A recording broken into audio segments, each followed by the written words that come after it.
नमस्कार। शनि साधना के हमारे इस कार्यक्रम में आप सभी का स्वागत है। मैं आपका ज्योतिष मित्र पंडित हिमांशु नेमा आप सभी का स्वागत करता हूं, अभिनंदन करता हूं। आज से हम एक नया विषय प्रारंभ करने जा रहे हैं, लाल किताब के टोटके। लाल किताब के उपाय जो आदमी के जीवन को सरल और सहज बनाते हैं।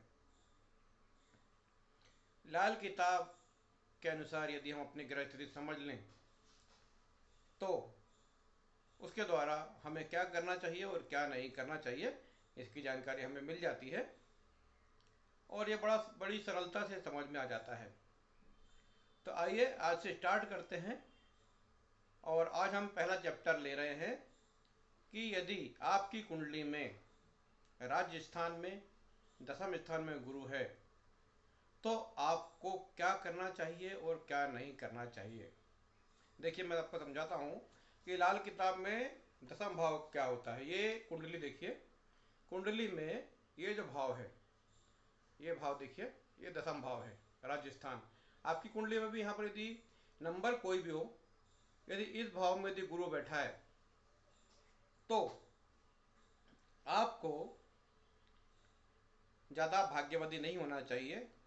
भगवान के भरोसे, ईश्वर के भरोसे या किसी के भी भरोसे बैठ के यदि आप काम कर रहे हैं तो निश्चित रूप से आपको बहुत तकलीफ होगी। यानी आपको जीवन में किसी से उम्मीद नहीं करना चाहिए, अपने कर्म पर ही भरोसा करना चाहिए। अपनी कर्म, मेहनत, साहस, हिम्मत, इस पे भरोसा करके यदि आप काम करेंगे तो निश्चित रूप से सफलता मिलेंगे। आप अपनी बुद्धि लगाइए, लोगों की सलाह लीजिए और फिर मेहनत कीजिए। किसी के हाथ मत छोड़िए या किसी मंदिर में जाके आप सोचेंगे कि आप मंदिर में जाके भगवान के पास बैठे रहेंगे या आप हजारों व्रत कर लेंगे तो आपका कोई काम हो जाएगा, ऐसा कुछ नहीं होने वाला है। दसम स्थान में गुरु जो बैठा है, वो दसम भाव जो है वो शनि का भाव है। वो शनि है कर्म का देवता। यदि आप कर्म कर रहे हैं, पसीना बहा रहे हैं तो निश्चित रूप से आपको सफलता मिलेगी। यानी दसम भाव का गुरु आपको ये कहता है लाल किताब में कि आपको भाग्यवादी और उम्मीदवादी नहीं होना चाहिए। यानी आप किसी से भी उम्मीद पाल के बैठ जाएं कि हमको मिल जाएगा और हम ऐसा हाथ फैला के बैठे ऊपर से कुछ गिर जाएगा, तो ये नहीं होने वाला है।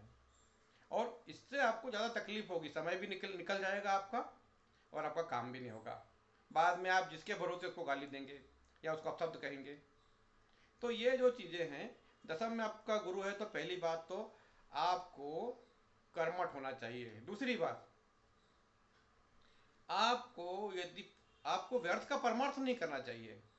जैसे आपको किसी बताया गई कि यार ये व्यक्ति लंगड़ा है, ये व्यक्ति दीन है, या व्यक्ति गरीब है, कोई व्यक्ति आपके सामने आके अपने दुखड़े सुना रहा है तो आपने उठा के अपने जेब से पैसे निकाल के उसको दे दिए, तो ये भी आपके लिए परम हानि का काम हो सकता है। जैसे ही आप उसको दान देंगे या उसकी हेल्प करेंगे, निश्चित रूप से आपको अपने कामों में भयंकर रुकावटें आना शुरू हो जाएगी या आपको आपके काम बंद हो जाएंगे। जिन कामों से आपको पास पैसा आ रहा है, वो काम सारे आपके बंद हो जाएंगे और आप आर्थिक रूप से बर्बाद होना शुरू हो जाएंगे। तो व्यर्थ का परमार्थ और फ्री में किसी को कुछ ना दें। तीसरी बात जो मैं बताना जा रहा हूँ वो ध्यान रखिए। शनि होता निर्माण का कारक। आप सभी प्रकार के निर्माण करें जिससे आपको लाभ होता है।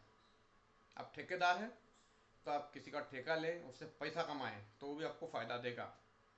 लेकिन यदि आपने कभी मंदिर निर्माण करने का सोचा, आप मंदिर निर्माण करेंगे तो यदि आप मंदिर निर्माण में आप पैसा ले रहे हैं, जो ठेकेदार आप पैसा ले रहे हैं, तो कोई दिक्कत नहीं आएगी।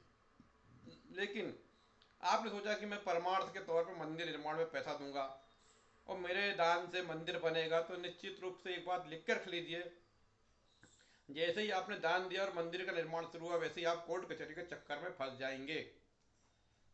आप कोर्ट कचहरी के चक्कर में फंसेंगे और आर्थिक कारणों से ही कोर्ट कचहरी में फंसेंगे। देखिए कितनी सीधी सी बात है। मंदिर निर्माण में धन दिया और कोर्ट कचहरी से धन संबंधी समस्या आई, समझ लीजिए। शनि महाराज बोलते हैं कि व्यर्थ का धन किसी को नहीं देना। आपकी मेहनत का धन है, आपने फ्री में क्यों दिया? तो फिर शनि महाराज आपको दंड देंगे कि आप आर्थिक कारणों से कोर्ट के चक्कर काटेंगे। जैसे मान लिया आपने किसी को पैसा दिया है और वो पैसा नहीं दे रहा है, आपको कोर्ट कचहरी में रोना पड़ेगा जाके हमारा पैसा दे दो। तो ये 3-4 चीजें ध्यान रख लीजिए। परमार्थ व्यर्थ का परमार्थ दान नहीं करना है, भाग्यवादी नहीं बनना है, और किसी पर दया करके उसको धन नहीं देना है। ये 3-4 चीजें हैं, इसका आप यदि ध्यान रखेंगे तो निश्चित रूप से दसम भाव का गुरु आपको तकलीफ नहीं देगा और अच्छे परिणाम देगा। आपको इस संबंध में और कुछ जानकारी चाहिए तो मुझे मैसेज कीजिए। आपकी कुंडली में दसम भाव में गुरु है, उसकी क्या पोजीशन है, आपको क्या करना चाहिए क्या नहीं करना चाहिए, इसकी सारी जानकारी मैं आपको दूंगा।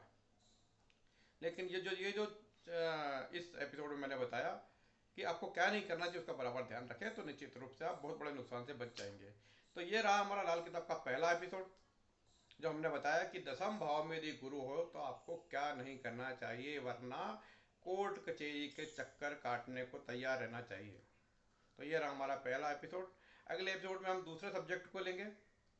आपको अपनी कुंडली में कोई भी समस्या हो तो मुझे लिख के भेजिए, मैं आपको उस लाल किताब से जुड़ी हुई उस समस्या का और उपाय वो आपको भेजूंगा। नमस्कार।